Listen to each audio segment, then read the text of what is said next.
Evening class, the recording has started. Can you just tell me, can you hear me, please? Just want to know whether you can hear me, please. Yes. Thank you very much. Thank you very much. Okay, let me just start lessons because I have a lot of things to share with you. Okay, I've marked your TMA. I will tell you about your TMA later. Okay, because there are a lot of things for us to share. I just hope you enjoyed tonight's last lessons. Okay, so let me just start. Okay, let me just start. Last week, okay, I told you about something about, example of simulations. Your discussions actually on simulations. I've seen some nice posts, very good. Then we were asked, what exactly is engineering simulations? Then I told you what it is. I have no idea the background, but thereafter I did some search after the lesson. What happened was, this is that helicopter. Okay, notice it was taken by Perseverance and it's landed on Rice Brother Field. Very interesting. Wikipedia. This was sourced from Wikipedia. Now, next slide is more interesting. Notice the keywords. It was simulated definitely on Earth. Okay, so it was simulated to test the Mars atmosphere, which is very different to Earth atmosphere, basically. So the word simulated actually appear, 3 times. So clearly simulation did work. This was that example. Okay, and then The Economist last week, also give an example of what happened to Ingenuity. So that was that. Next, please pay attention, class. Okay, this is for your information. Your TOA is on Thursday, 27th of May, 2021. You have about a month to prepare. 10 a.m. to 12:30 p.m. Submission documents, Word.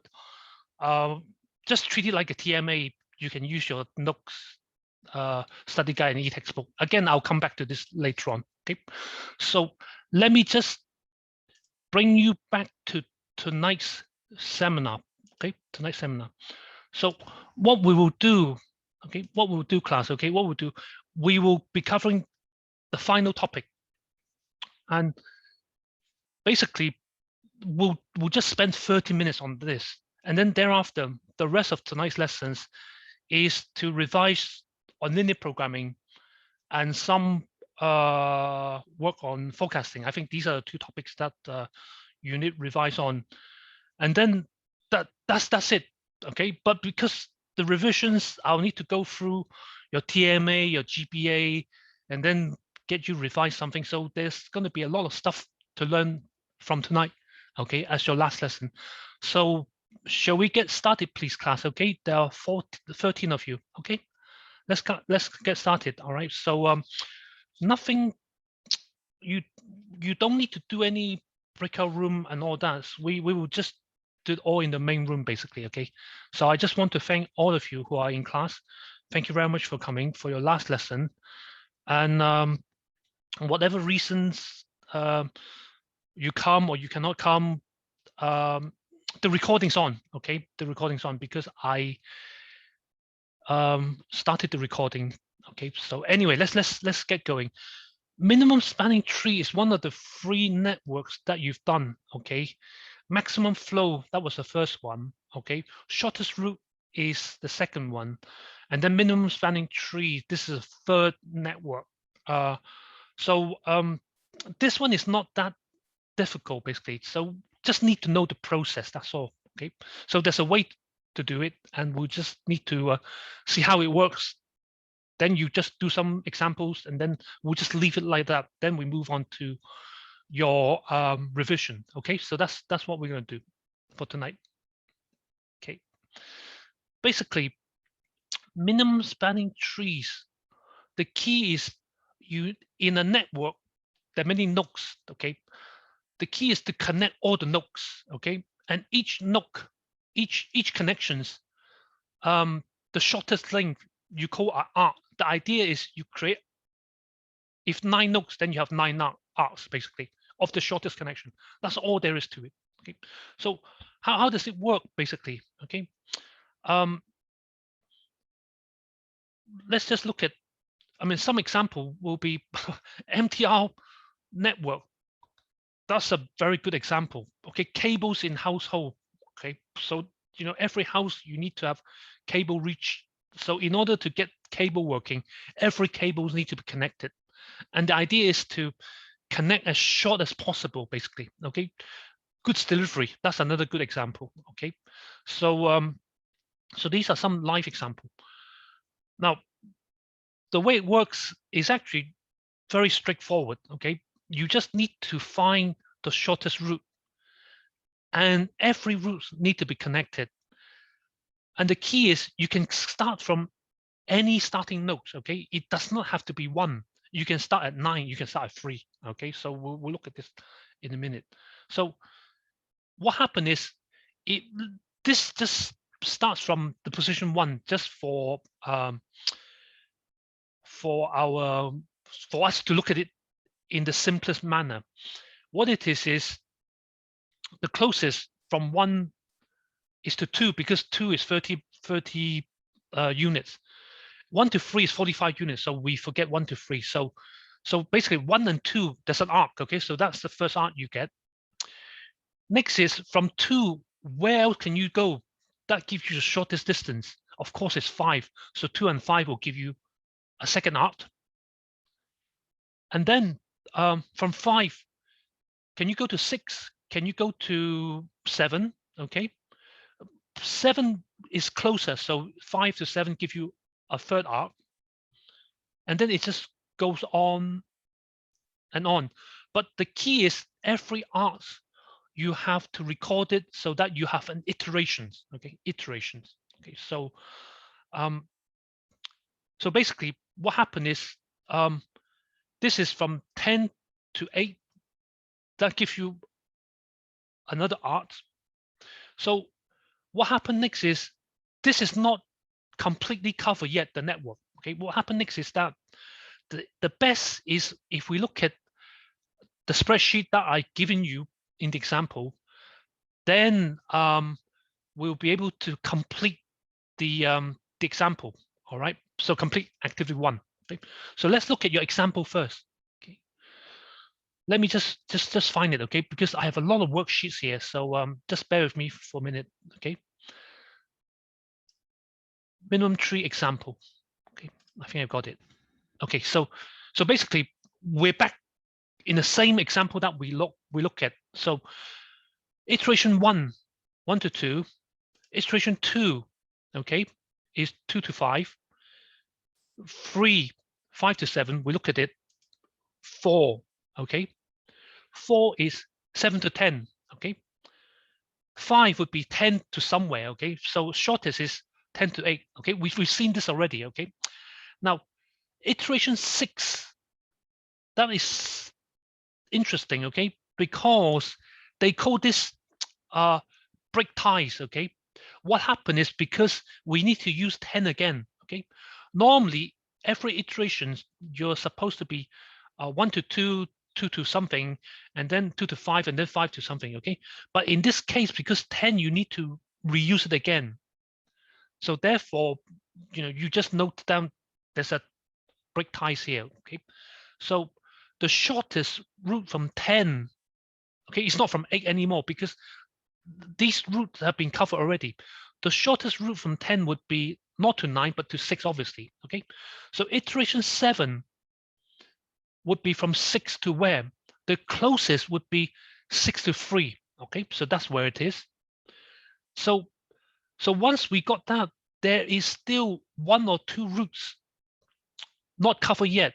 Okay, so the next one, I think there'll be a break tie again. We need to use 6 again, basically. Okay, let's see what happens. So iteration 7, yep, that's it. There's a tie break here because we need to use 6 again. Okay, that connects to 9. And then finally, are these routes all covered? Okay, I think it is. Okay, maybe there's one more. Actually, I don't think so. I think let's see whether there's one more or not. Okay, the next iterations. Okay, no, iteration 9. Okay, iteration 9 means because we need to use. Okay, iteration 9 means that we're using 6 connected to 4. Okay, 6. Oh yeah, that's it. That's it. This is the last one again. Okay, this one has not been connected. Okay, so the whole idea. I'll read the chat in a minute. I'll read the chat. Okay, the whole idea is every route has been covered based on the shortest distance, and then what you need to do is just list down every iterations. Okay, and then write down the distance, and then what are the arc's length, and then just finally total up. Okay, it's not so much necessary for you to write break tie or not, but the key is just note this down. Basically, that's all there is to it. Let me just read the chat, see what you're asking. 4 is not correct. Why is not 4 is not correct? Junho, please. 4 is not correct. Are you talking about iteration 4? Or are you talking about which 4 are you talking about, please? I don't quite understand what your question here, please. Can you tell me which 4, please? Junho, can you just explain your question? So, you were mentioning that the last node. Yeah. You were mentioning the last node wasn't covered. Yes. Which node was it? So I said it was node number 4. Okay. So no, yeah, that's what it's saying basically. That's what it means. Okay. So 4 is not covered. Exactly. That's what I was talking about in the end. Thank you very much. Thank you. So thanks for your help here. So that's what happened basically. Okay. Thank you, Junho. Thank you very much. Thank you for speaking up. That's very good. So that's the whole idea, class. Okay. This is not difficult at all. But the key is make sure you do, like this. Okay. You have to capture the nooks in the shortest distance.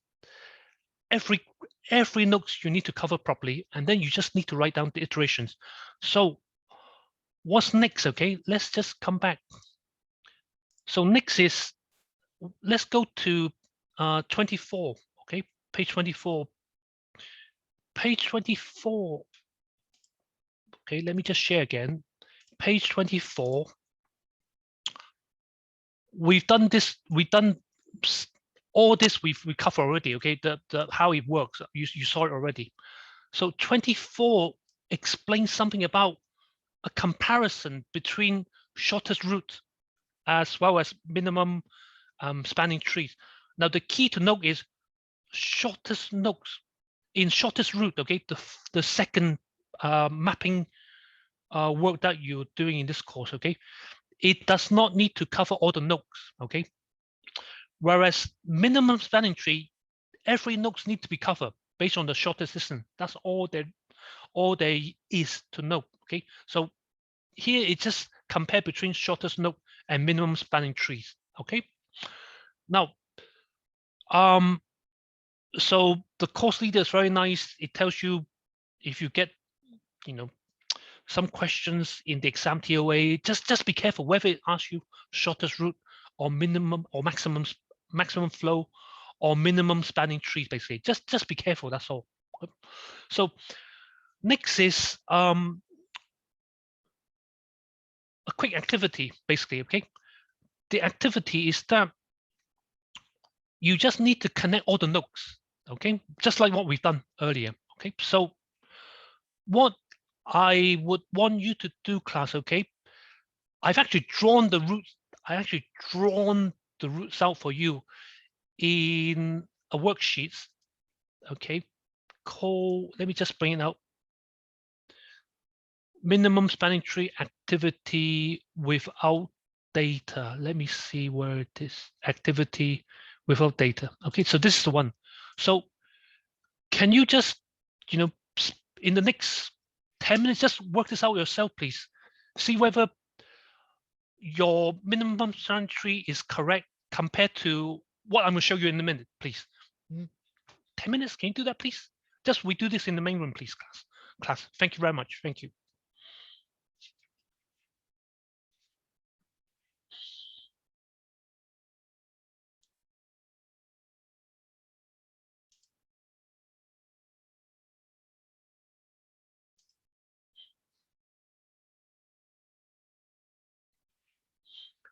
So basically, I started the first arc 1 to 3, okay, and then what's next? All you need to do, just copy this to another iteration, another iterations. Something to remember, class, is that the way it works is if there are 8 nodes altogether, then the 8 nodes, okay, the iteration will be n-1. So you need 7 iteration in this case. So that's how it works in order to cover all the path, basically. Okay. Thank you.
Okay, I'll give you 1 minute, one more minute. Okay, thank you.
Okay, class, I don't need you to demo, okay? So because I need you to demo later on, all the things that I planned for you already, okay? So I just want you to see whether your result is similar to my results here, basically, okay? So there are 8 nodes, so there should be 7 iterations in total. So let's look at each iteration at a time, okay? Iteration 2 is 3 to 4. Iteration 3, 4 to 5. Iteration 4, 5 to 2. 5 is, there's a tie break here, okay? So we use 5 again, so there's a tie break. 6 is 7 to 8. And then 7 is, again, tie break, okay? Break the tie because you're using 7 again, basically, okay? So it's 7 to 6, basically. So what happened in the end is you just need to, the important thing is identify what's the shortest distance after you connected all the path, all the shortest path, basically. The answer is actually 17, okay? So first of all, do you have this answer, please? I just want to know, please, okay? Can you just tell me, do you have something like this? Thank you, Sarah, thank you very much, thank you. Somebody else, please? Junho, very good. Vivian, very good, wonderful. Okay, Mr. Ma, very good. Xin Hui, thank you very much. Excellent, excellent. Okay, thank you, Faliha. Thank you very much. Okay, so this is clear cut, no difficulty at all. Okay, so just make sure you follow this route, basically. Okay, now the key is make sure you got all the route right. That's all there is to it. Okay, so next is, let's come back to your notes, okay? Your note is here. And then, yep, we need to go to page 38, okay? Because at page 38, it says, okay, it says actually, although you start at 1, but you can actually start at 2, you still can get the same network, okay? Even if you start at 3, you still also get the same distance, basically, okay? So it does not matter, okay? Because in the end, you will connect the same distance at every route, basically, okay? So if you're 4, it's still the same, okay? 5, you start at 5, it's still the same, okay? So this table here, you don't need to worry too much about this table. The whole idea is capture what was shown in yellow in Excel file, okay? And then 6 is still the same, basically, okay? The key is just capture the total distance, and then you just need to, shown as what you've done in the Excel file. Okay, don't worry too much about the table here. Okay, again, if you start at 7, you still get the same results. Okay, so 8 is the same. So basically, to summarize, okay, minimum spanning tree, this network approach, all you need to do is just to create a branch of tree, that's all, from that network. Okay, you just create all the link, and given all the nodes in the network must be connected. Okay, so that's, again, is unlike shortest route. So that's all there is to it. So all you need to remember, class, okay, all you need to remember is how does minimum spanning tree work? You just worked out tonight. How does shortest route work? Okay, there's a procedure for it. Okay, and how does maximum flow also work? Again, there's a different procedure to it. That's all there is to it on a free short topic, basically. Okay, so that's all there is to it. Okay, so now let me share. So all the syllabus has have been completed. Okay, so let me share a slide here that is something I want you to do before and now, basically. Okay, so my question to class is, this is the beginning of our revision, basically. Okay, so 30 minutes has been covered already. So the next 1.5 hours will definitely do revisions. We're gonna start with forecasting. Okay, now just remember, class, in forecasting, this course anyway, forecasting, there are 4 forecasting methods. Okay, 3 are smoothing method. 3, okay. In this example here, this activity, we just talk about 1. The 3 smoothing methods are moving average smoothing. Okay, the next one is you add a weight to it, weighted moving average smoothing. And then the third smoothing is exponential smoothing.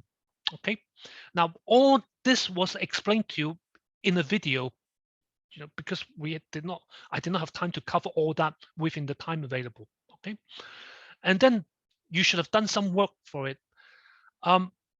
Exponential smoothing is a bit more complicated, the formula to use. Okay, so what I asked the class to do last week to prepare for this week was, have you done activity 3, please? I just want to see, can you just tell me on the chat, have you done this activity, please, class? Just tell me, please. Thank you very much, Haushi, Mohammed, H. Yep, Jun Yan, okay. Yao Shan, all very good, okay. Junho, all very, very good. Okay, now you've done it. Okay.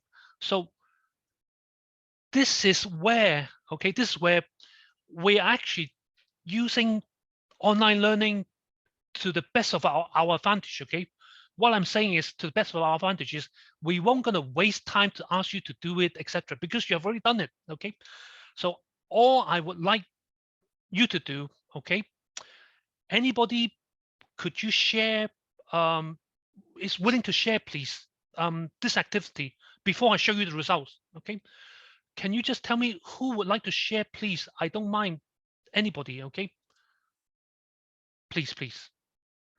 I can share. Who are you, please? I'm Xin Hui. Xin Hui. Let me see. Yeah. Let me see where you are. Okay, let me give you the right. Okay, Xin Hui. Okay, let me find you first. Okay, Xin Hui. Thank you very much, Xin Hui. Okay, Xin Hui, right? That's you, right? Okay. So, yep. Okay, Xin Hui. So I'm now gonna give you the host. Okay, Miss Xin Hui, you are the co-host.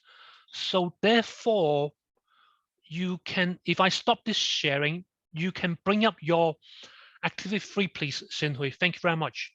Thank you, Xin Hui. Thank you. Class, can you just follow what Xin Hui is telling us, please, Xin Hui? Thank you.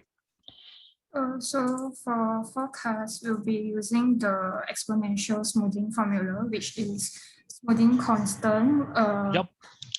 multiplied by the one, Yep. so the actual, plus Yep. 1 minus smoothing constant multiplied by the forecast of that month. Exactly. Yeah. Okay. Yeah. So The point to note, Sinhui, is that yeah. F2 equal F1. Can you just highlight K6, please? Just highlight that, please. Just put your cell over to K6. K6. Column K, row 6. Yeah. That's it, okay? Class, please remember your first forecast in exponential smoothing, it always needs to refer to, before you do any calculation, okay? It always needs to refer to the last value of Y, basically, okay? And then thereafter, you do your calculation based on that, based on the formula available for exponential smoothing, okay? So, Sinhui, I'll let you explain, please. Continue, thank you. Okay. So for error, it will be actual minus forecast. Yep. And Very then good. error square will be the square of this error. Yep. Yeah. Then mean absolute deviation will be the absolute of all the errors. Yep. Then Correct. it's average, and Yep. then MSE will be the average of the error square. Very good. Very good. Now, let's just pause here. Now, let's focus on MAD. Sinhui, can you please place to, that's it, that's the cell you are. I've actually done all the formula for you, so you don't need to do anything basically, okay? You just need to get your forecasting column D correct. That's all you need to do, okay? And then the average will get it correctly. But just please just pay attention that if you need to work out MAD, please always use absolute, please. You need to get the positive value from it, all right? Because the error, you know, it can be negative. We see it here basically, okay? So I don't think there's a problem here. I think your solution is similar to my solution, Sinhui, okay? So that's it basically. So thank you very much, Sinhui, for your sharing, okay? So you can remove now. Thank you, thank you. Let me just bring back, other than Sinhui, okay, other than Sinhui, does anybody else would like to share, please? Just want to thank Sinhui for all your help, and I'm going to remove you from the host, okay, so that you don't need to.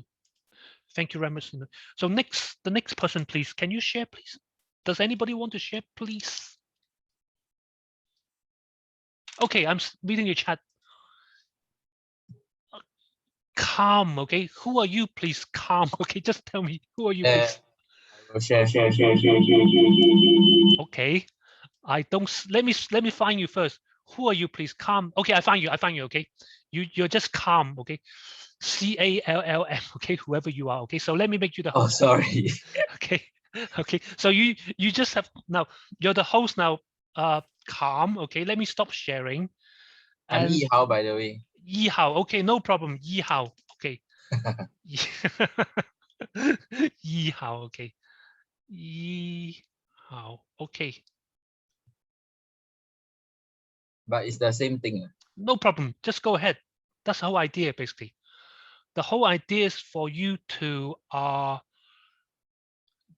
us, you know, how did you do it, basically? Just tell us, please.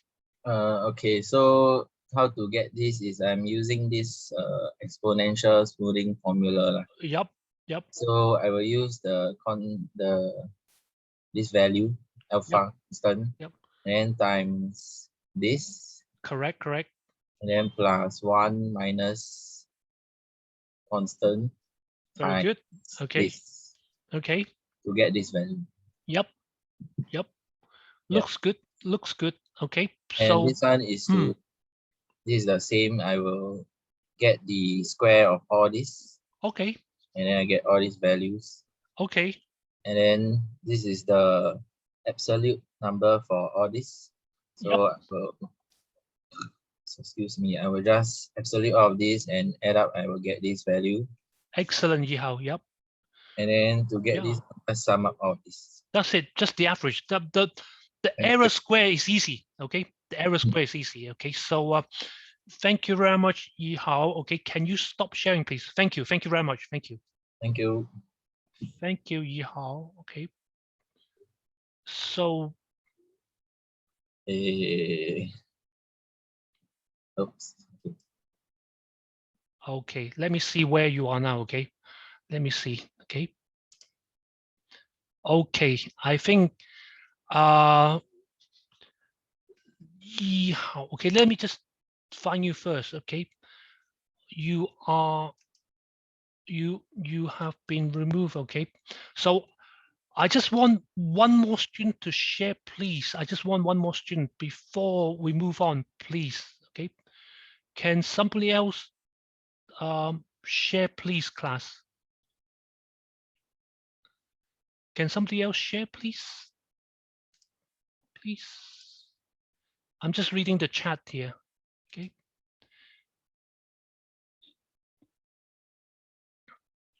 Now, more than 2 of you told me you've done it, okay? So I just want to see if somebody else can you just share, please? That's all there is to it, okay? Just one more, okay? So Mohammed H, excellent. Thank you very much, Mohammed Hakai, okay? Thank you. So I am now going to, let me find you first, okay? Mohammed Hakai, okay? Let me find you first. Mohammed Hakai. Okay, I found you now, okay? You are now the host. So can you just bring up your Excel, please? Mohammed, please. Thank you. Just note down Mohammed, okay? Yep. Again, can you just talk us through, please? Okay, so first F2 is equal to Y1. Yep. And then we do the formula, you follow the formula. Yes. So that you sum up everything. And yeah. You find the average. Okay. Same goes for error and error 2. Yep.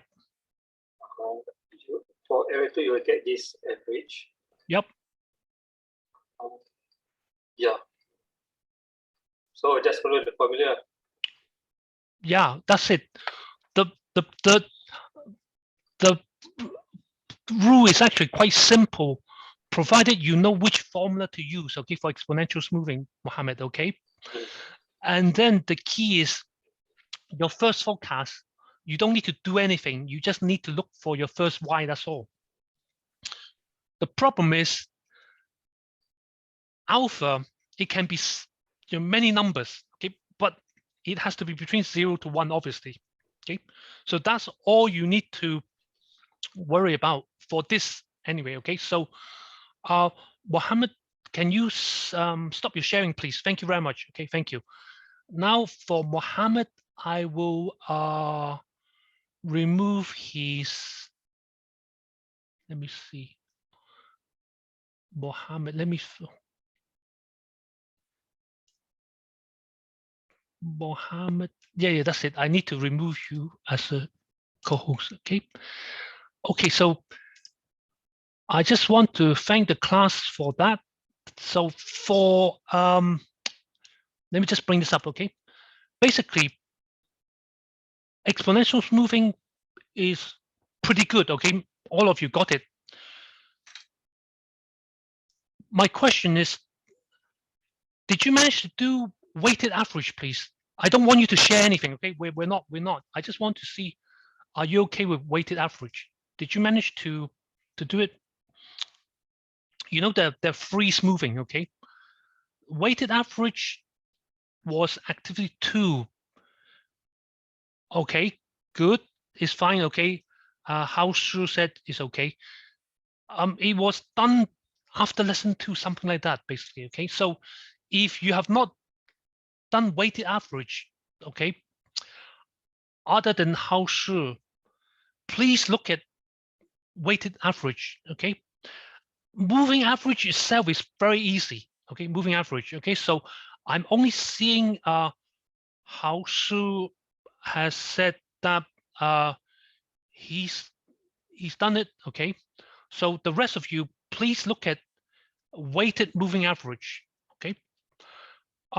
Now something to learn is whenever MAD and MSE, okay, sometimes question may ask, you have two moving averages, two smoothing techniques that's been done, which one is the best?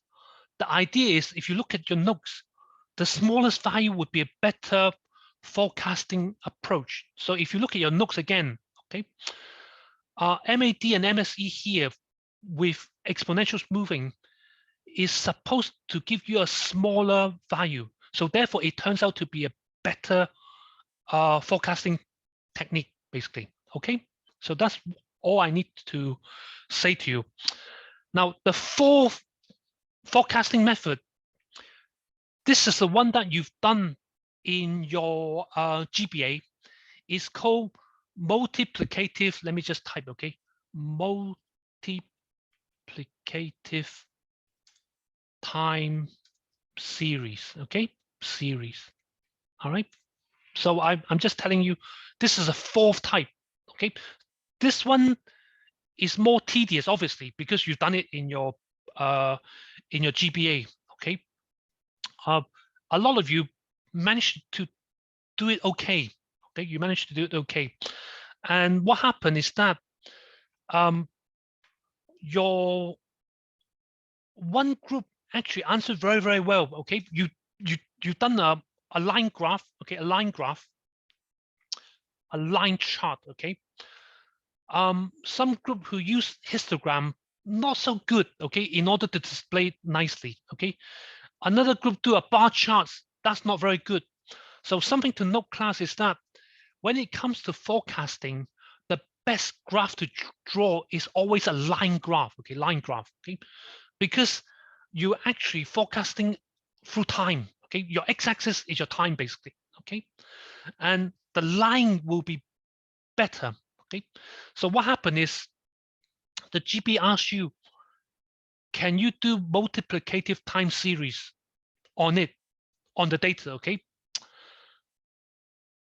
one or two groups did very well. You managed to get a subset of the data. Okay, because I told you before GPA, I actually told everybody that you need to plot a graph, then you find which of the data. You don't do it using all the data. Okay, in fact I told you already. Okay, so I think two groups managed to do this quite good. Okay, the other two or three groups, you use the whole data basically. Okay, it's for that reason, because you use the whole data. I don't care whether your multiplicative time series is good or not good, correct or not.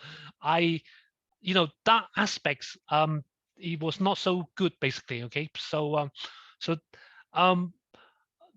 but unfortunately, there's one group who don't even know it's supposed to be multiplicative time series for the GBA. Okay, so so that group really needs to do some revision on it, on multiplicative time series. Okay, we've done a lot of work on it already, so we're not going to revise it here. Okay, so so that was quite disappointing. Okay, but anyway, as far as your marks are concerned, you get your script back this week or next week, definitely. Okay. What I can say is every group has passed. Okay. I'm just reading it. Okay. How Sue says, would the Excel of initial spanning tree decision trees be provided during TOA? Basically, how Sue, you can use everything. Okay, you can use. I have no idea what the question will be in TOA, but you can use Excel to do it.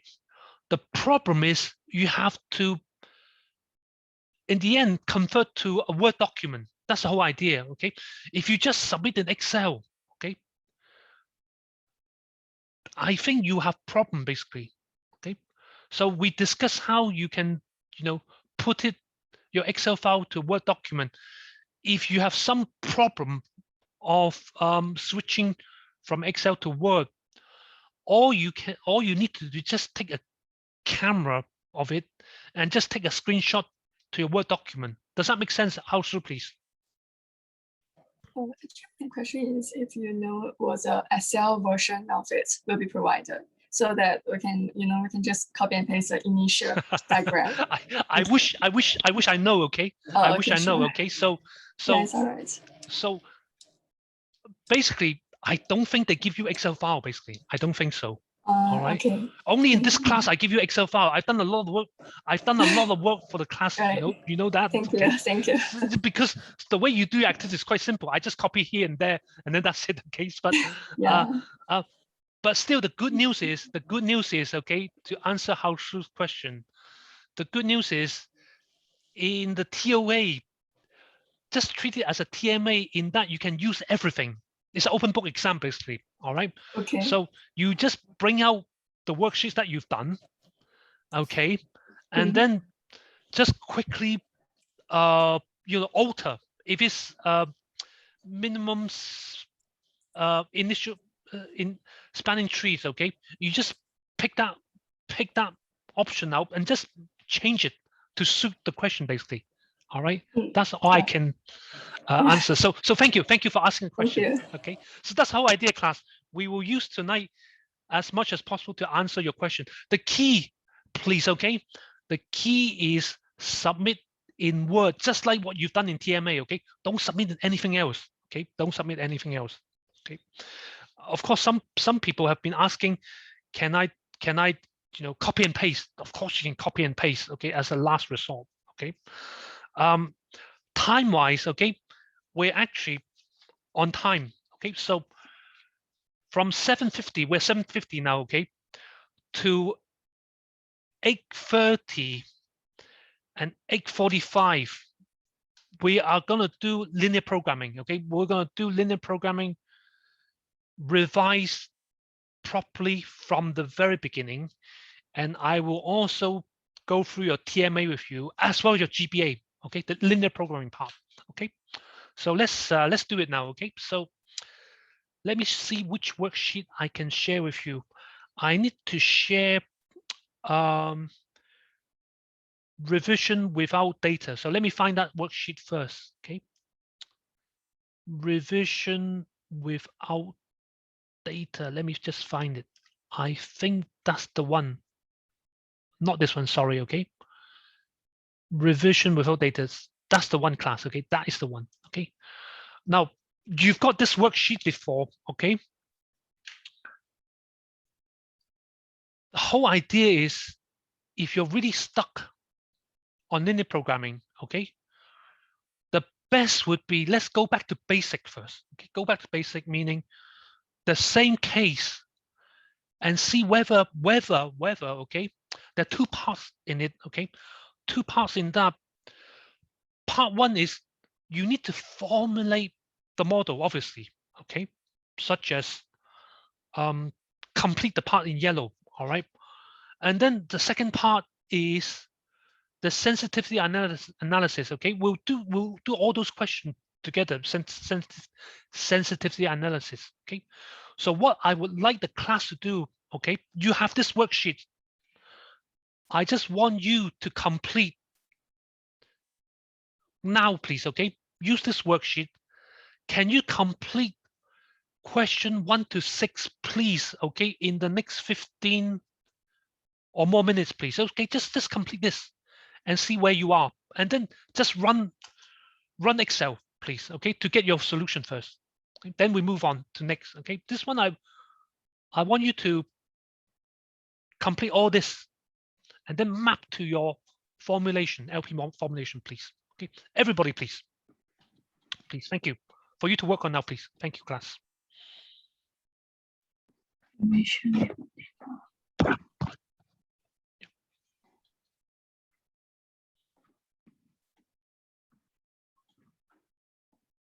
The same.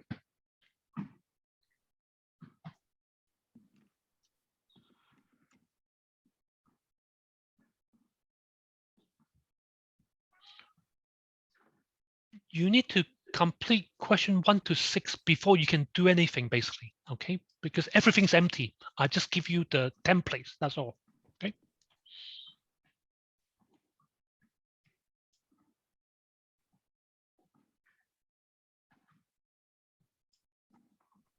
Thank you.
Okay, I think, Adeline, you need to turn your mic off, please, because we can hear a lot of noises from your end. I think it's you, Adeline.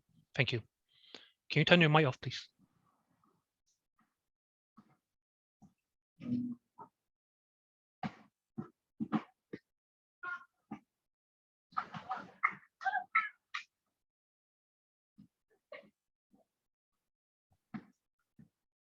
Hello, Adeline. Can you mute yourself, please? Adeline, please. Miss Adeline Low Mei Jun, please.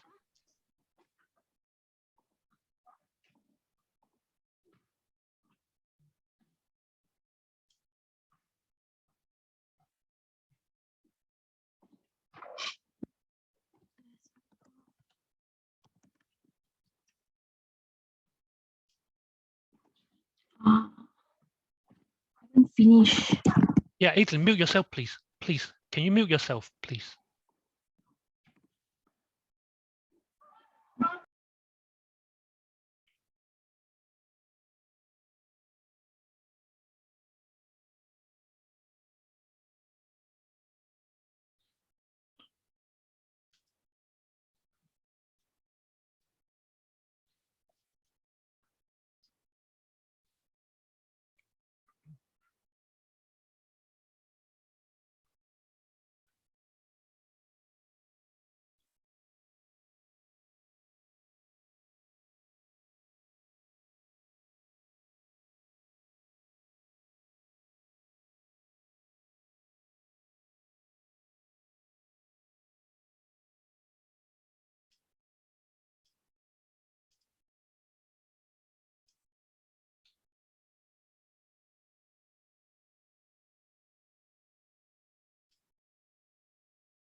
Okay, 1 minute, then we'll discuss this together. Okay, 1 minute.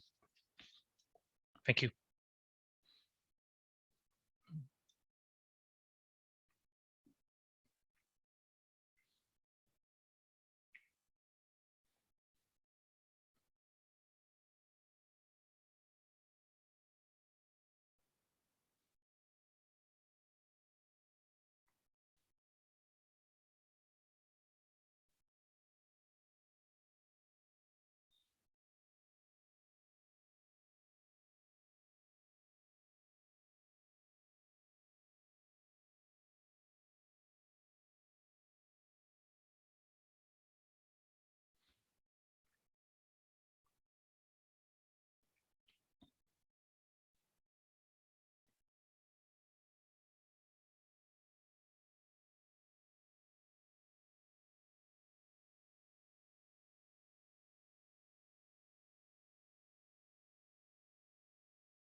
Okay, class, let's discuss this. Okay.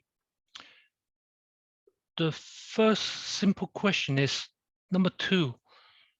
Is this linear programming problem? Is it a maximization problem or minimization, please? Yep, is max, exactly. Okay, so because we're trying to find out how much profit there is, when it comes to profit, you want to get as much as possible. So therefore it's maximum. Okay, so with maximum, you set certain constraint, okay, according to the way we set constraints. And the whole idea is if Excel solver can solve it for us, basically. Okay, so a lot of you know it's maximum. Okay, so let me just bring out that worksheet, then we can discuss together. Okay, let me just bring it out. Maximum, I think is here. Okay, I think. Let me see which worksheet it is. Without data screen.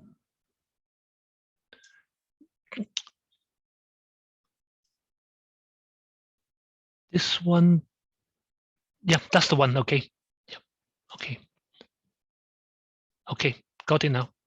Okay, so basically,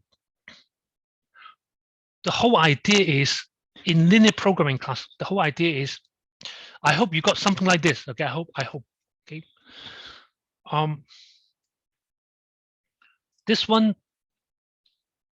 is clear. Okay, because you got this one right. Okay, so first thing to do when you get a linear programming problem is that you need to spend some time to understand the question first before you can do anything.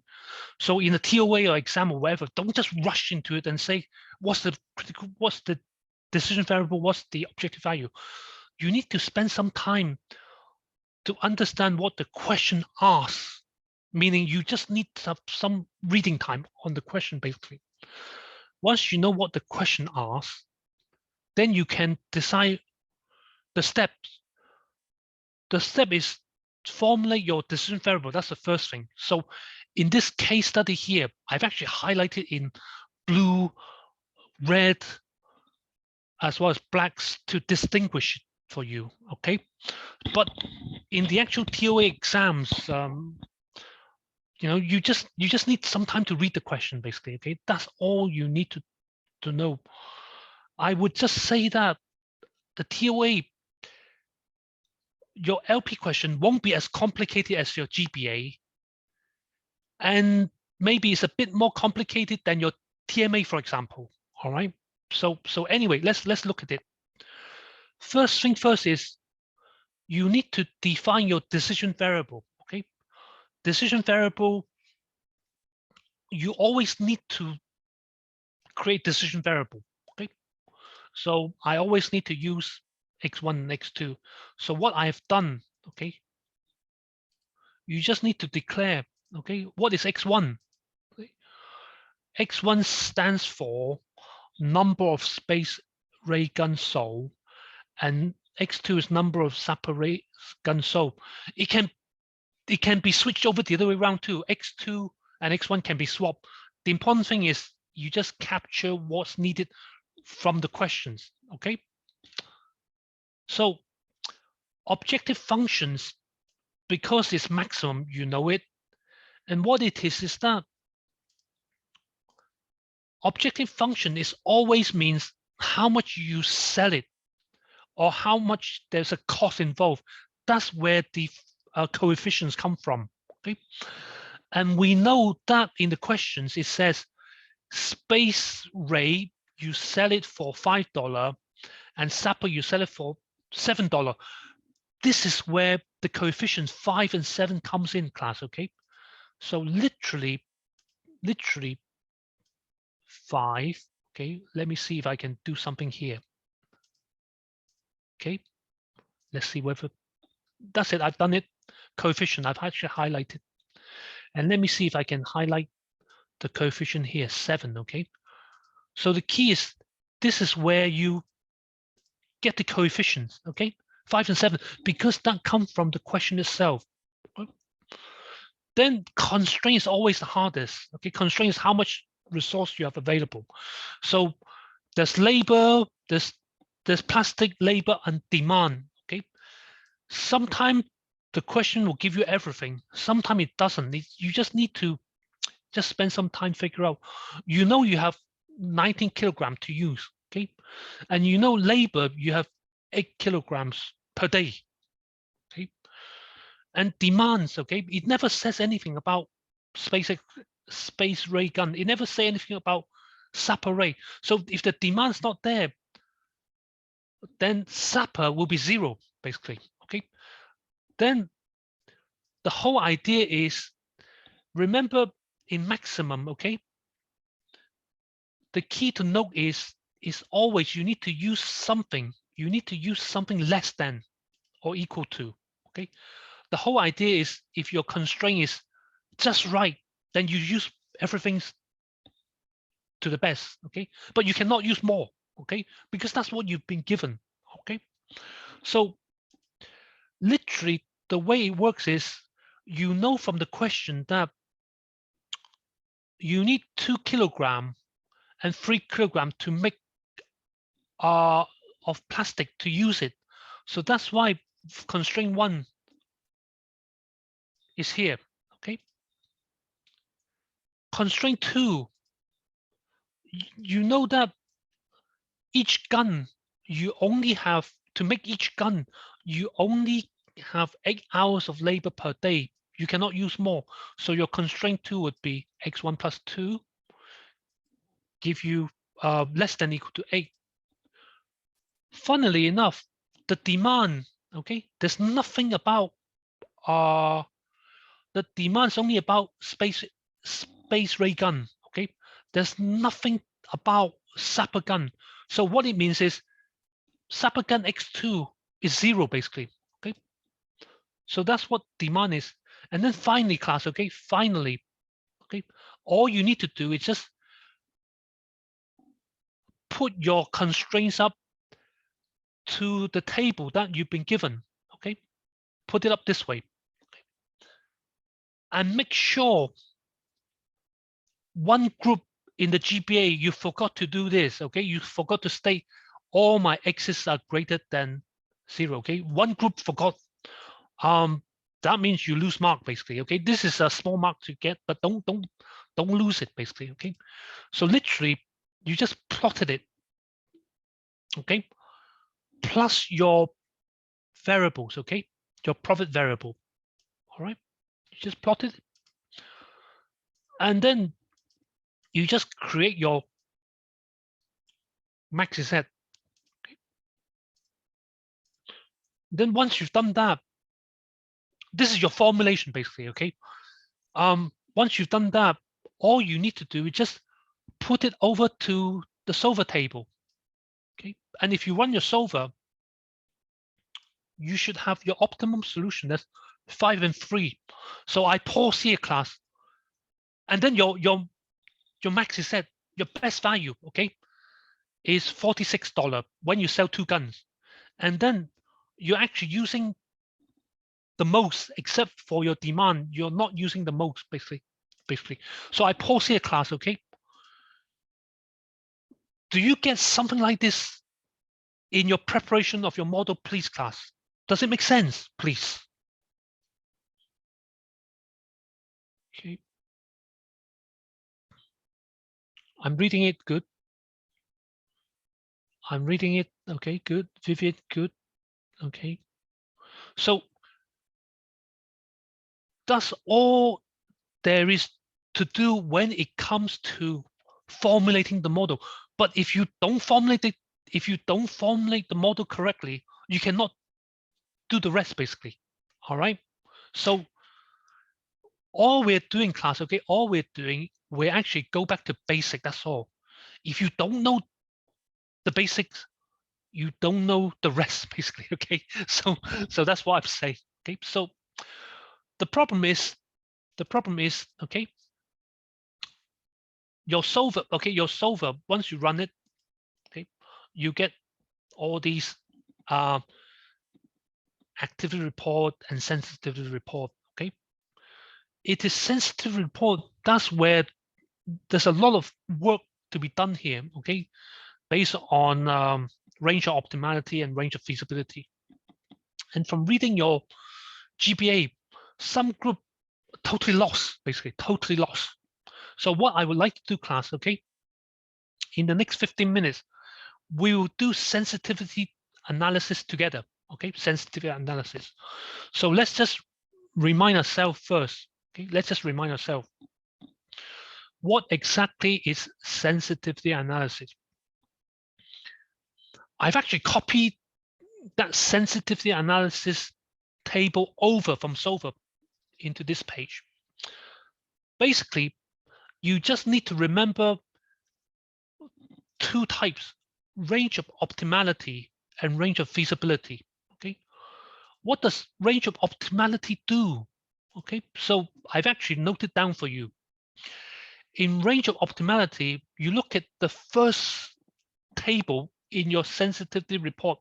You look at your first table, is that range of optimality means you see whether the coefficients, okay, C1 and C2, okay, coefficients C1 and C2, which is here, coefficient C1 and C2, you know it from your question, basically. Okay, when it change, okay, when it's changed, is it within the range? If it's within the range, okay, whether it's upper range or lower decrease, okay, whether it's increase or decrease, if it's within the range, then your optimum solution will not change. Okay, if it will not change, then you can use it, use your max Z value to get your new value. Okay, that's what it's saying basically. Now, if it's one coefficient change, then there's no problem. You just do it one at a time. If multiple change, please remember this word called 100% rule. In the GPA group, let me see, I think I saw, okay, let me just highlight. I saw maybe 2 group, 3 group know about 100% rule. And then the other group, 1 or 2 group, you have no idea. Okay, so anyway, let's look at, then we look at range of feasibility later on. Okay, so what happened is your new maxi set is what if it does not change, you just use your maxi set times your new coefficient C1 or C2 if it's within range. Okay, so now there are 10 questions here, class. Okay, let's just work this one together, okay, together. So my first question to the class is, what exactly is the optimum solution, please, class? Can you tell me, please?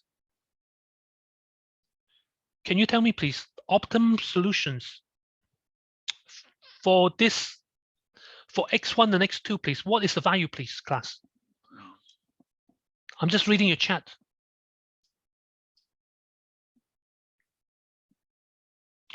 Okay.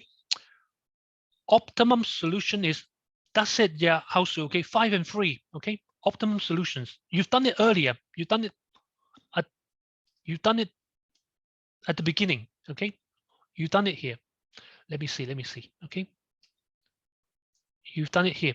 This is it, your optimal solution, 5 and 3, okay? House got it correct. Thank you very much, okay? So Junho also got it right, okay? So basically, optimum solutions is 5 and 3, okay?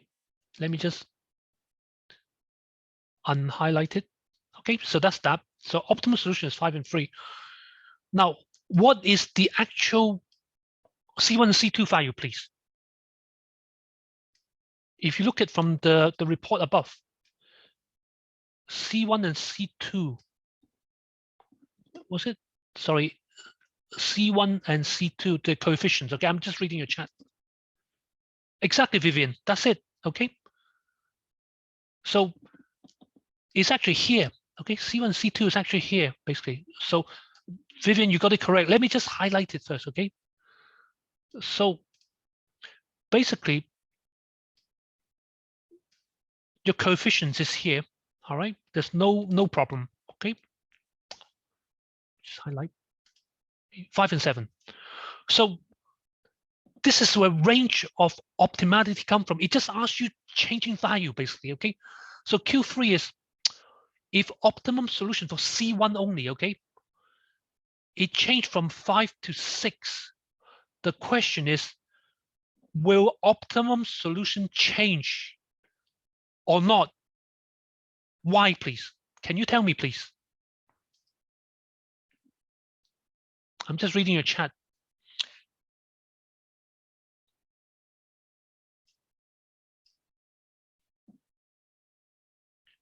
Question 3 is, if C1 is increased to 6, will the optimum solution change, please? Oh, no. Okay, no. Okay, good. I'm just seeing it. Okay, good. Okay, a lot of you say no. I'm just. Let me just see who got a better answers. Okay, Yihao got it. No, because allowable increase is 2. Okay, excellent. Because 5 minus 6 is 1. So therefore it's within range. So there's no, okay, so let's just get this run out first, okay? Okay, so because allowable increase is 2 and 5 minus 6 minus 5 is 1. 1 is within the range, you see. Where's 2 come from? Okay, you look at the table, okay? Allowable increase for C1, okay, which is here, 2 is here, all right? So that's why you got that value 2, okay? That's where it comes from, because the allowable increase is 2. And because 5 minus 6 minus 5 is 1, is within range. Okay? Now, question 4. What is max Z when C1 is increased to 6? Basically, what's the value, basically? Do you know? I'm just reading your chat, okay? Why is 51, please? Sinhui, please. Can you just tell us in the formula, please? I know you got the answer correct, okay? Where does this answer come from? It needs to be based on, because optimum solution don't change, okay? So all you need to do is, how did you work out C1, please? Sinhui, please. Can you just type? Exactly, okay? So all you need to do, just read the chat, class, okay? What Sinhui says is, you actually use 5 and 3, which is your optimum solutions, times your coefficients, okay? Because C1 has been increased by 1, so instead of 5, it's increased to 6, okay? And C2 is still 7, basically, okay? So that's why 51 comes about, okay? So let's just unhighlight this.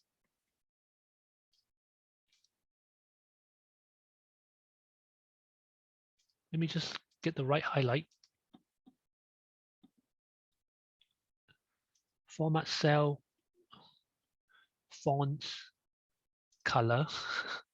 Okay, I should do it much faster. Sorry, I got this wrong.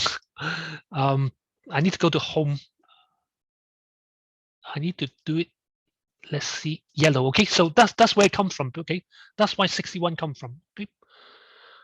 Because the optimum solution don't change. Okay, meaning 5 and 3 is still the same. That's why you can use your new C1. Okay? Now, question 5. Question 5, it goes like this. Optimal solutions for C2 is decreased to 4. Will the optimal solution change, please? Yes or no, please? Yes or no, and why, please? Can you just tell me, please? Okay, Junho says yes. Okay, yes. Why is it changed, please? Why is yes changed, please? Why? What's the reason, please? Must be out of range, right? So can you, Junho, can you tell us what's the range available and why is it out of range, please? Can you tell us, please? Yes, it's correct, okay, but there's a reason to it. And that's what the class needs to know, the reason behind that. Exactly, Junho, okay? Very, very good. Wonderful, okay? So class, please note what Junho is telling us, okay? Decrease of 4 is out of range of 2, okay? So let's see, okay? Let's see first, okay? Let me just unhighlight this first, okay? Let's just, okay? Yes, because decrease out of range, okay? 7, okay? What happened is 7, in order to get to 4, you need to have 7 minus 3, okay? Decrease of 3 is out of range because the maximum allowable decrease is 2, okay? So you look at the table again, okay? Decrease for C2, the maximum allowable decrease is actually here, is listed here basically, okay? So you're only given 2 decrease, but in this case here, you're asking for decrease of 3.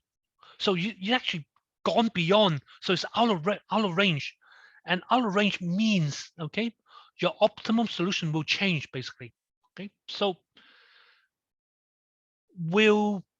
question 6 is, will optimum solution change if C1 is increased to 6 and C2 is decreased to 4?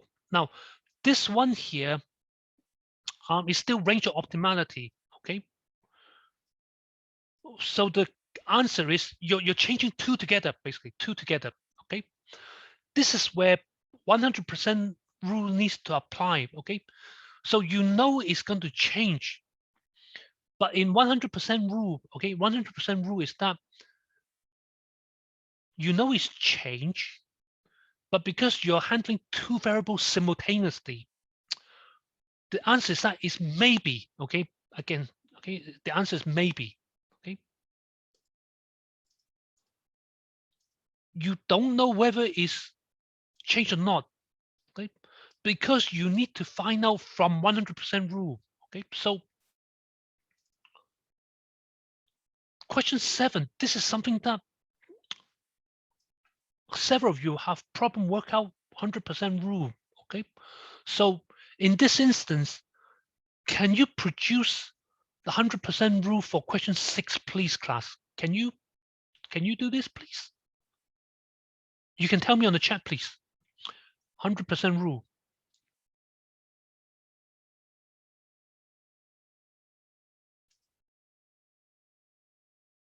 Okay. Yeah, how sure is yes? We know it's yes, maybe. Okay, but what's the 100% rule, please? Can anybody tell us in the chat, please? Before I show you the answer.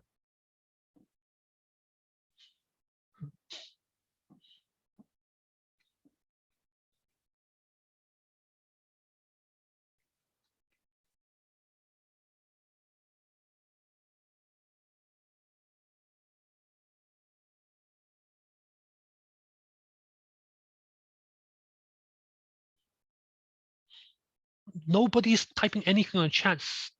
That's why you're stuck here. Okay, so let's look at the answer and see where it comes from. Okay, this one is always problematic. Okay, even for the good students.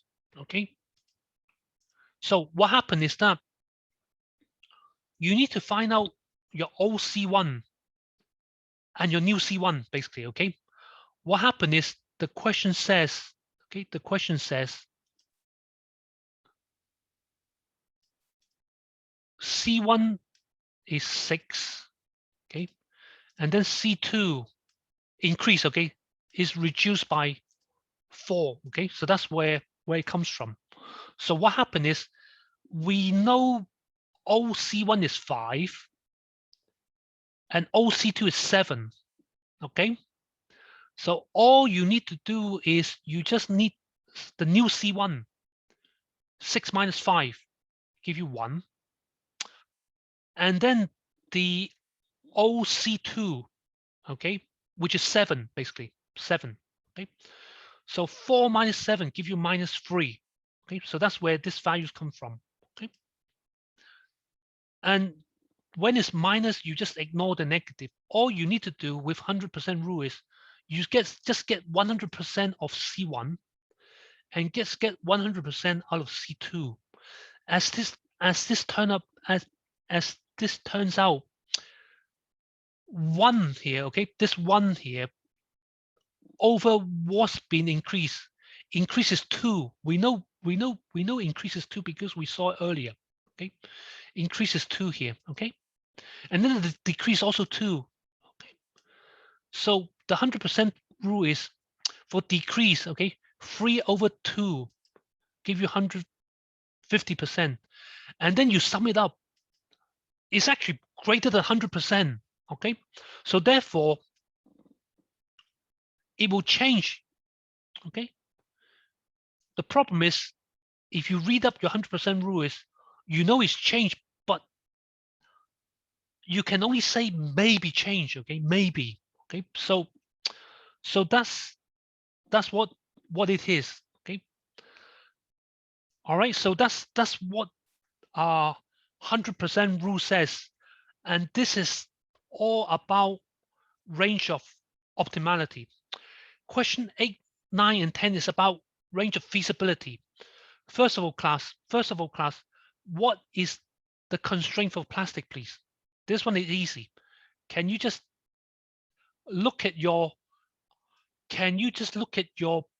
table here? I'm just highlighting the table, okay? Can you tell me the constraint of plastic, please? What is the number that you should find out for plastic, please? Can you just tell me, please? Plastic. Can you just tell me on the chat, please? Plastic.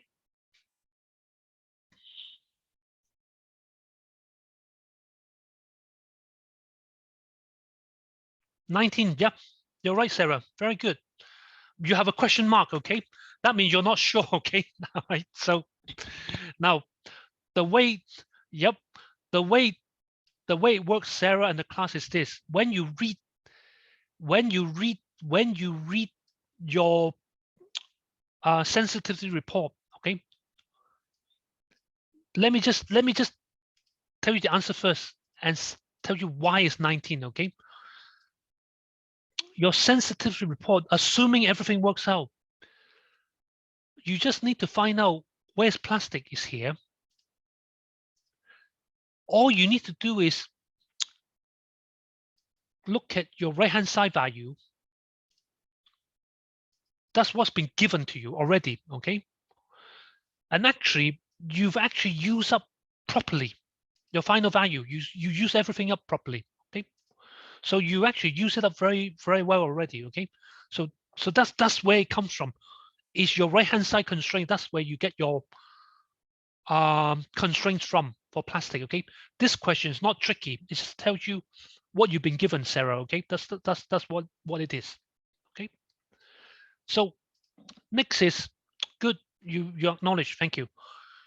So from your LP model, what is your final value of max Z, please? This one is quite straightforward. So can the class tell me, please? What is your max Z, please? Can you tell me, please?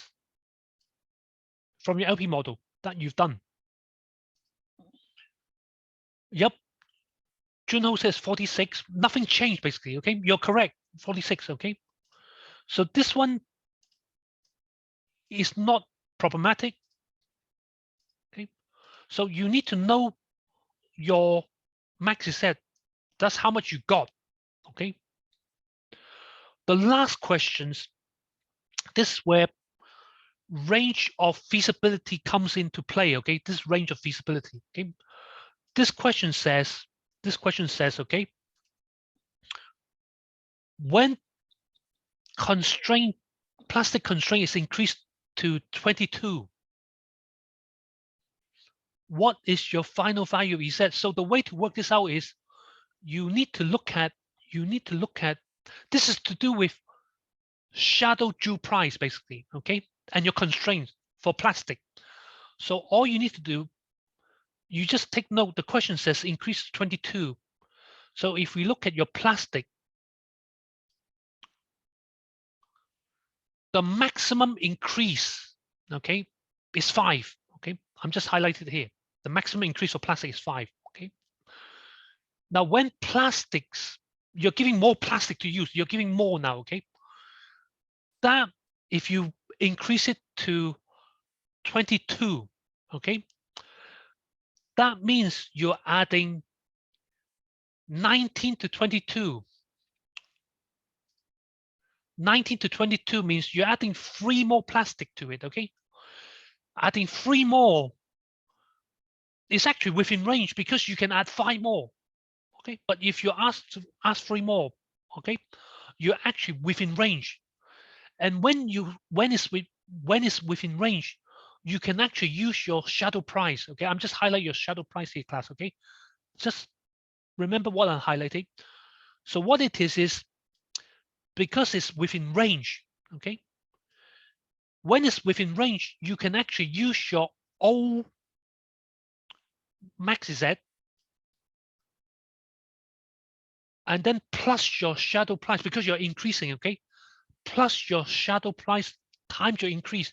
Your increase is 3, 19 to 22, 19, 20, 21, 22. You increase by 3 basically, okay? So if we look, if we see the solutions, okay? What happened is that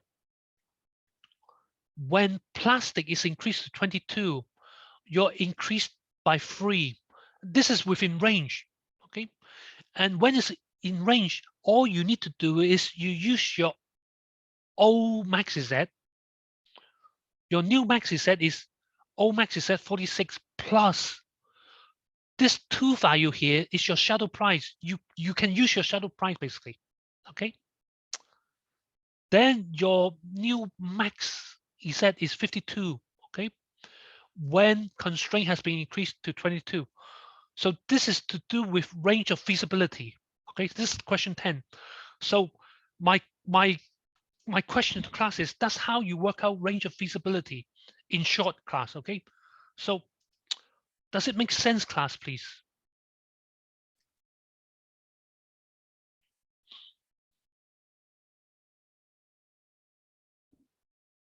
Yep. What if it's out of range? Good question, okay? Somebody was asking if it's out of range. If it's out of range, okay, Yihao, if it's out of range, then you cannot use this formula basically. What you have to do, you have to run solver basically, okay? If it's out of range, okay? If there's a TOA questions, that tells you you find out, hang on, it's out of range. Then you cannot, all you need to do is the way you answer TOA, and the class, okay? Just see how many marks is asked you. If it's just 1 mark question, then all you can say is it's out of range. You need to run solver. That's it. But if it's 5 mark questions, then just run solver and get a new solution. Does that make sense, Yihao? And the class, please. Okay. All right. Let me see. Okay, good. All right. So that's all there is to it now. Okay. In the next 10 minutes, we're going to look at your TMA and GPA. Okay. Let me just share your TOA stuff first. Okay. Let me see whether I can find that image first. Okay. The TMA first. Okay. Okay. Your TMA, basically, you've got all this correct, basically. Okay. The question is 1B. What is alpha, and can you draw the graph, basically? Okay. So literally, I'm just going to give you some nice solution that you gave to the class, that from you, basically. Okay. This is actually a very good solution to produce, basically. In a TOA exam, whatever, just write it in simple form. Okay. Just say what's your objective function is, what are your decision variable is. Okay. This example here, he says your decision variable is at the bottom, x1 and x2 is that. And then he's saying, x1 and x2 is greater than. The hardest part is put in the constraints. Okay, so that's one good solution.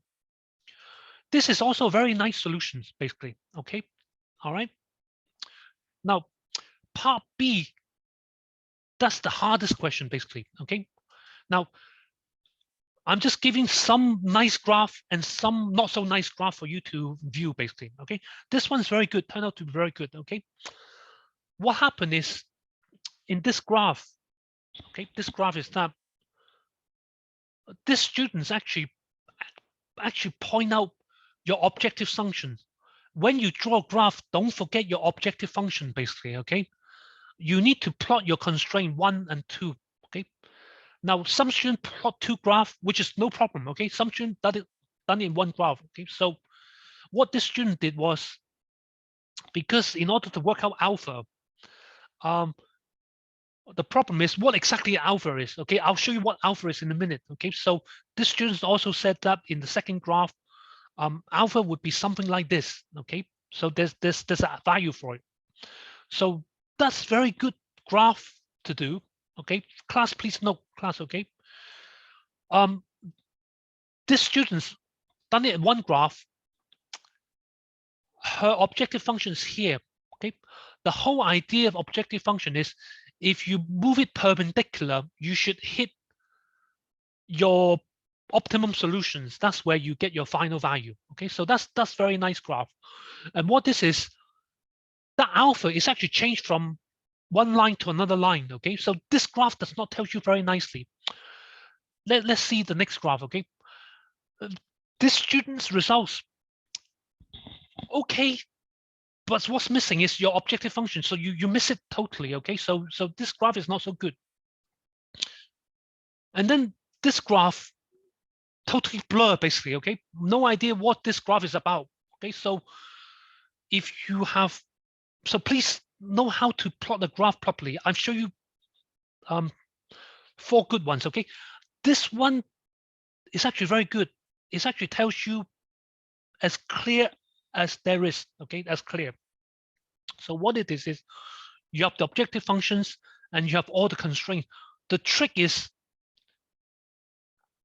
alpha change, it literally changed from this end to this end. So you get certain value of max Z based on what alpha is. Okay, so this is a very good graph for it. Okay, all the variables are actually very good, except those who forgot your objective function and the other one that does not tell us much. Okay, now let's look at what alpha is, okay?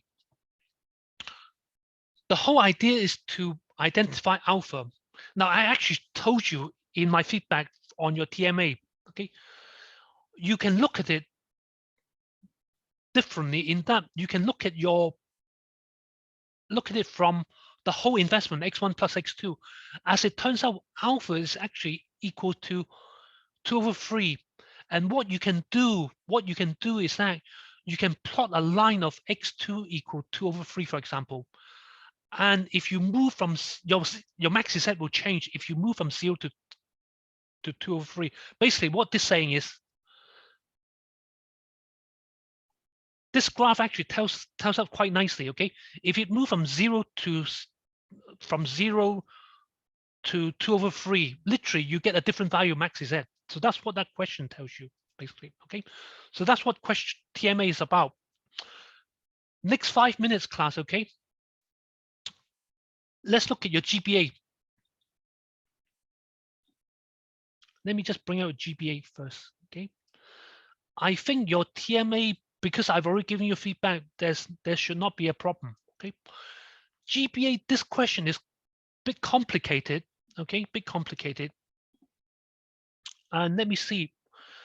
15 students are here. I'm glad some students are still here. Very good. And some got fed up with the lesson, so they left. That's fair enough. I have no problem. Okay. Now, just take note. In TOA exam, you won't be asked a question as complicated as this. Okay. I've given the class a lot of help to get you started. Okay. The whole idea is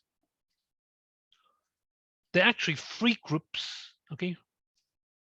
Interview from one family to 2 family to 3 family. Okay. And then there's morning interview between 2 family and between 2 child and 3 child for morning interview. Okay. And then there's some special arrangements. Okay, this special arrangements. And then there's some conditions. So literally the way it works is you got every one of you got this correct. Okay, every group got it correct. Okay, doesn't matter whether it's X or Y, I don't care what you use. Okay, and a lot of you managed to get your objective functions correct. Okay, the problem is this special conditions does turn out to be quite complicated. Okay, what happened is the condition is that there's this morning to evening interview for 1 child, 2 child. There needs to be some kind of variations. Okay, as it turns out, the actual value, okay, the actual value would be, okay, for morning interview for 1 child. Let me just highlight this here. Okay, I'm highlighting in green. Okay, in your constraints, okay, based on what the question was saying, it should be depending on what you declare as your 1 child. For me, my 1 child is X1 and X2. Okay, and the condition says is that it needs to be 45 and 50, 45 to 55. Okay, so that's where the arrangement is. So that's how you the point to note is sometimes you look at the question, it just asks you, is it equal to? That's why you need to use equal. Okay, now because this is minimum, this GB question is minimizations. So therefore, what you need to use is you need to use greater than. Okay, the rest. Okay, so that's several group managed to get this correctly. Okay, some of your constraints, 1 or 2 group don't got it correctly. That's okay. There's no problem. There's no problem. Okay, so the key is once you work it out. Okay, once you work this out is you get solver and you minimize it. then you get your answer report, and then you get your sensitivity report. Okay, and that's allow us to work on 1D and 1E basically. Okay, now D and E is literally what we've done earlier. D is actually about range of optimality. Okay, it just asks you 2-chow and 3-chow reduced by 2. Okay, 2-chow and 3-chows. Let me just highlight 2-chow and 3-chow. Okay, let me just highlight. Okay, 2-chow, 3-chow reduced by 2. Okay, just let me highlight by 2.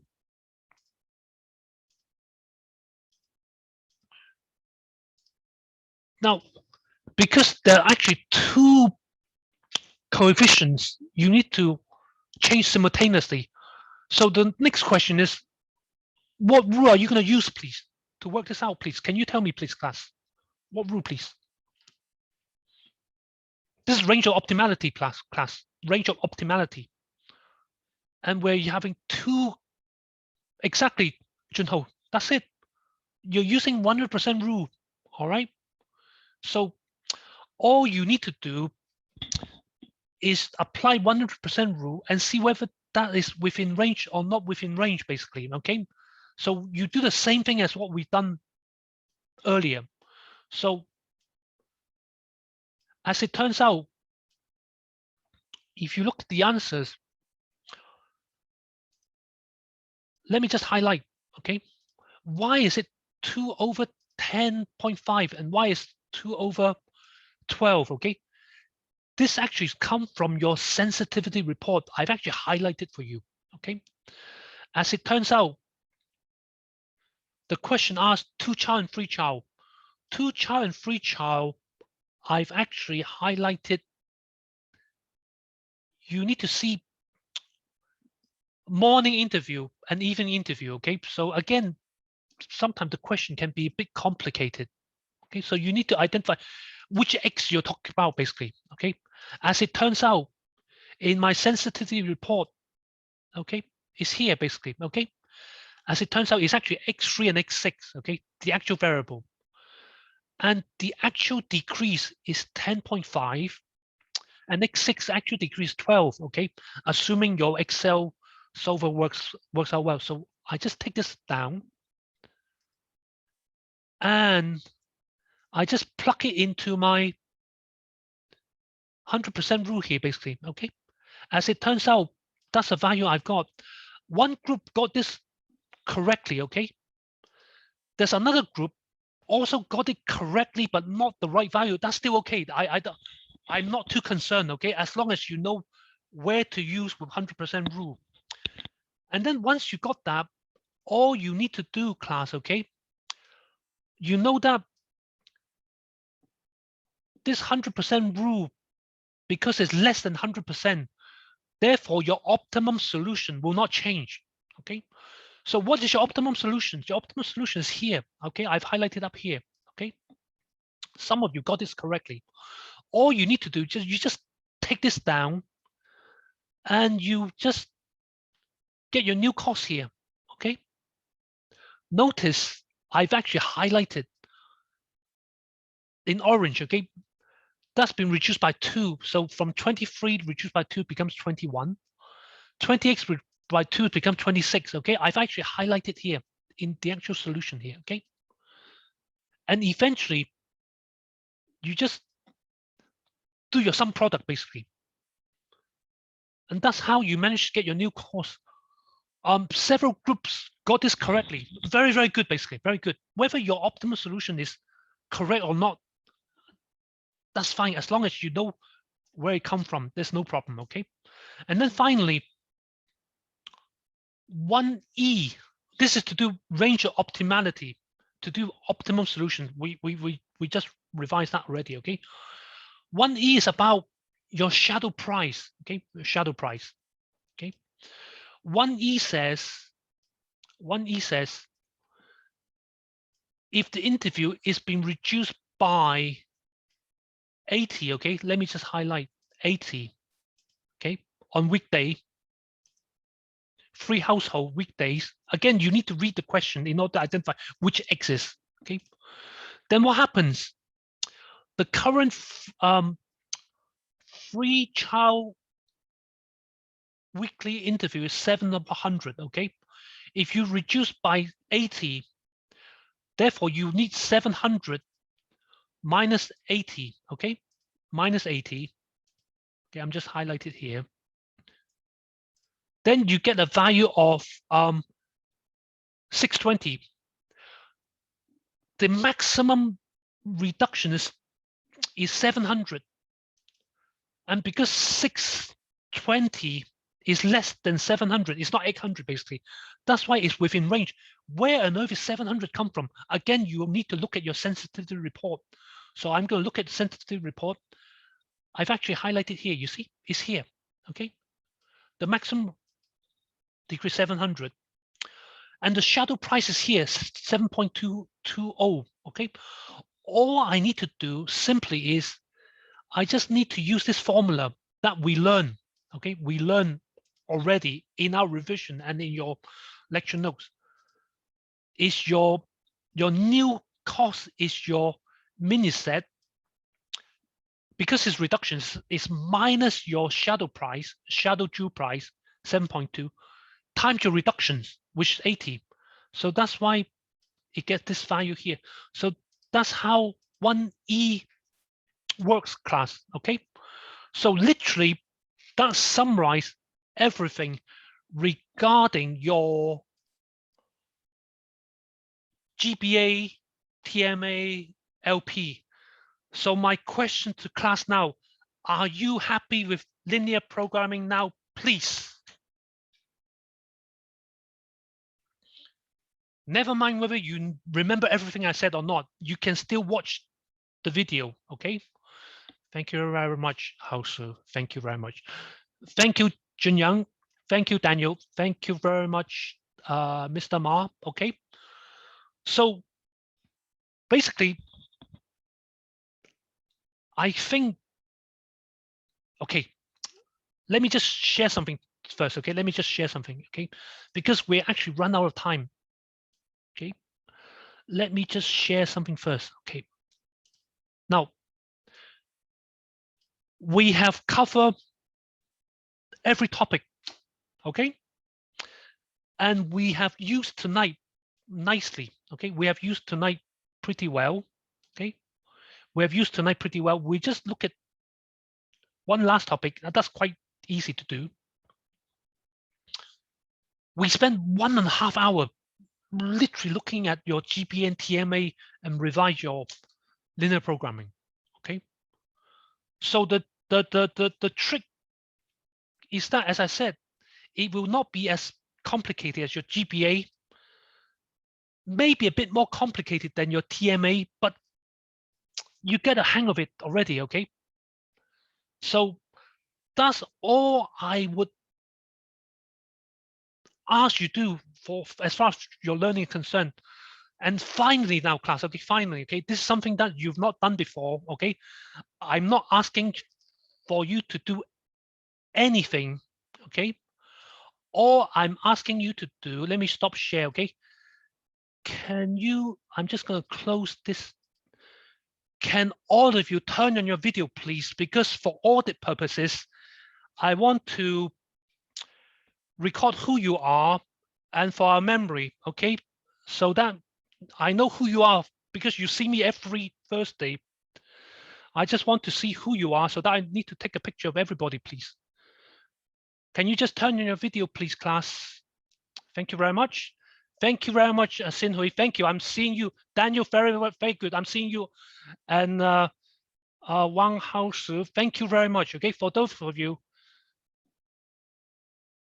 I never share. I don't care whether you share or not. I just want to see who you are first. Okay, let me see if I can have a better view. Okay, let me see full screen.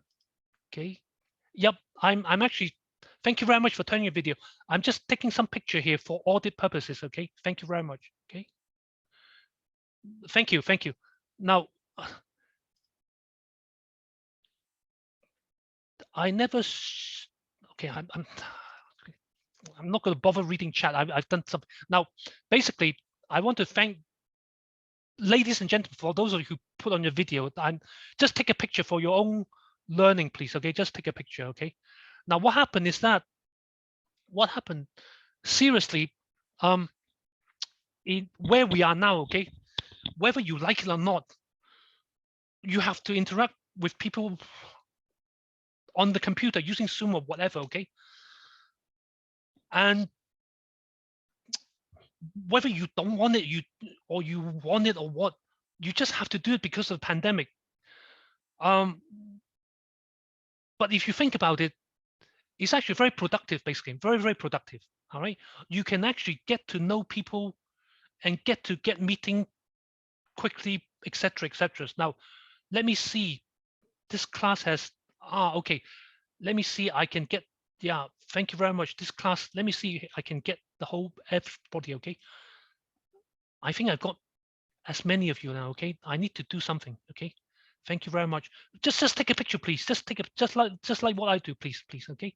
I think I got everybody, okay? So let me get another picture, please, class, okay? Just do what I'm doing, please. Don't miss this opportunity, please, okay? I'm just 1, 2, 3, smile, okay? Yeah, just take a picture, okay? 1, 2, 3. Just do what I'm doing, okay? Now, I think somebody also put on the camera, okay? Just do what I'm doing, okay? For your memory, basically, okay? Because I don't want to go through a course and without saying, who on earth is this guy? Who on earth is Daniel? Who on earth is Vivian, basically, okay? So, so basically, that's all there is to it, all right? So sometimes, I know some lecturers ask you, turn your video, then we talk, okay? To me, I'm not going to really, what I'm going to say is, I'm not going to really make your life difficult and force you to do things, okay? I just want to do it when you want to do it, okay? So that's all there is to it. So that's it, ladies and gentlemen. I mean, I just hope, I mean, my question to class is, did you all choose online learning and not face-to-face? I mean, how does it work? Has online learning benefit you, please? Okay, somebody say yes. Okay, very good. Sean also say yes. Okay, Sinhui say yes. Okay, all right. Okay, okay. So, you know, some people find online learning is a nuisance. Okay, some people really want to see each other face to face. Sure, I want to see you face to face. Okay, to me, there's no difference whether I teach face to face or online learning. My preparation is always the same, basically. Okay, you just need to have your agenda. What are you to cover, whether it's online or face to face, and make sure students do the activity and ask some student questions. All right, and some people like it, some people don't like it, basically. Okay, so I just want to tell you that you all done very well tonight and every night. For those of you who attend the class, okay, I just want to thank you very much for it. And some of you are still at work. Yeah, I understand, no problem. Okay, for me, the way it works at SUSS is 1 week you're at home, 1 week at your office. That's why you see me 1 week at home, 1 week in office. So last week I'm in office. That's all there is to it. So I just wish you all the very best for your TOA. Don't worry. Okay, you've done all your learning. You have your other course to do. Okay, so I just wish you all the very best, and just take care. And I'll see you online or face to face, whatever. Anyway, in future. Okay, all the very best for you to study at SUSS. Okay, bye bye class. I will see you whenever I see you. Okay, bye bye. Thank you. Thank you. Bye bye. Excellent. Thank you. Sir. Bye bye. Good night. Thank you, sir. Thank you. Bye bye. Yeah. Bye bye, Joanne. Thank you very much. Yeah. Okay. Thank you, Sarah. Yeah, Sarah with a H. Okay, Sarah without a H. I remember what you said. I remember what you wrote. Okay. Yeah, thank you, Prof. Yeah, I only remember your Sarah without H. Okay. Okay.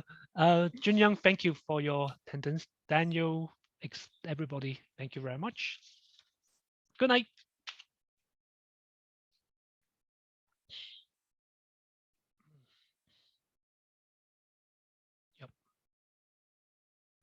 Bye-bye, Yihao. Bye-bye. I'm going to log out now. Okay, Yihao, you're still here? Okay, maybe you're here, but you're not here. Okay, so anyway, I am going to log out now. Okay, bye-bye, Yihao. Everybody's logged out now. Good night.